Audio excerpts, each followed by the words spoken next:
नमस्कार नमस्कार सभी को, नमस्ते नमस्कार, हरिओम। आनंद है, मंगल है, तेरा भाड़ा मीठा लगे और सारे काम राजी राजी की भावनाओं के साथ आइए। क्या करना चाहिए, किसके लिए जीवन मिला है, क्यों दुनिया में आए हैं, इसकी वार्ता सत्संग के रूप में। बिनु सत्संग विवेक न होई, बहुत सुनते हैं। ये विवेक क्या है?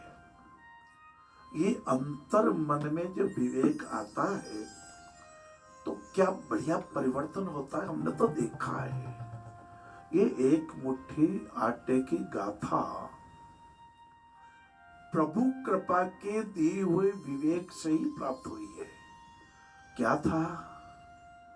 टेलीफोन ऑफिस, ठाकुर जी ने सेवा करवा दी, सर्विस करवा दी, सीनियर अकाउंट्स ऑफिसर बना दिया, तेरा भाड़ा बेटा लागे ठाकुर। कृपा माता पिता जी की। जीवन में कभी उन्होंने अपने दुख की बात मुझे नहीं कही।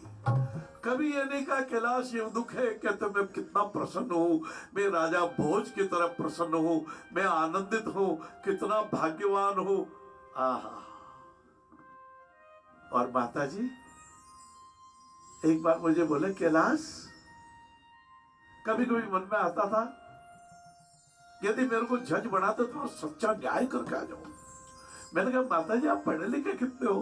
बोले बेटा पढ़ी तो चौथी पास ही हूं। तेरे नाना जी उस समय बच्चे को पढ़ाते कि ज्यादा कहा थे बेटा। चौथी क्लास की माँ कहती कि जज बना हुआ तो मैं न्याय करके आ जाऊं। न्याय न्याय जब करता तो पाप पंख नहीं रहता, अंतर मन में ये पापों का कीचड़ नहीं रहता। ऐसे हाथ नहीं होते कि भतीजे को छोटा आम मिल जाए क्योंकि मेरे बेटे को बड़ा आम देना है, ये पक्षपात नहीं रहता। सब अपने कहना है तो पाप पंख की कलुषित रेखा को मिटाना पड़ेगा। आप कहेंगे बाबूजी आप गुस्से में क्यों आ गए? नहीं, ये गुस्सा मेरा स्वभाव नहीं है, ये गुस्सा मेरा संस्कार भी नहीं है, ये मेरी पीड़ा होती है। जब देखता हूं 40 करोड़ के शेयर आज 42 के हो गए तो राजी हो रहा है, और कल 39 के हो गए तो रो रहा है। ना ना, ये जीवन रोने और हंसने के लिए नहीं है, ये जीवन परम आनंद के लिए है। सुख दुख के हिंडोले से ऊपर उठ करके परमानंद तत्व प्राप्त करो। और उसका एक ही सबसे बड़ा सूत्र है सेवा, क्योंकि सेवा परमो धर्म है।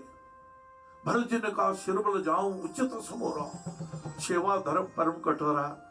भरत जी आपको प्रणाम है, हमें आप जैसा कष्ट नहीं पाना पड़ा। आपके भगवान राम 14 साल के लिए चले गए, कितना भरत जी रोए हैं आप, कितना गिड़गिड़ाए हैं, कितना चित्रकूट में बार बार आपकी आंखों में आंसू आए। भरत जी आप तो हमें आशीर्वाद दो।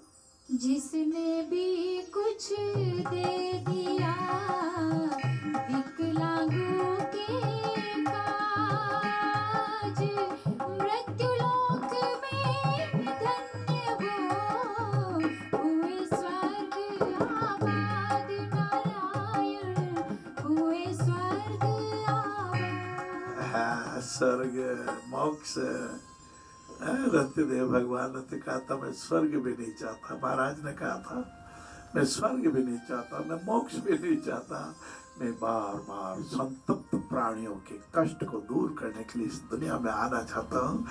मैं कल फिर आपके पास सत्संग में बैठेंगे।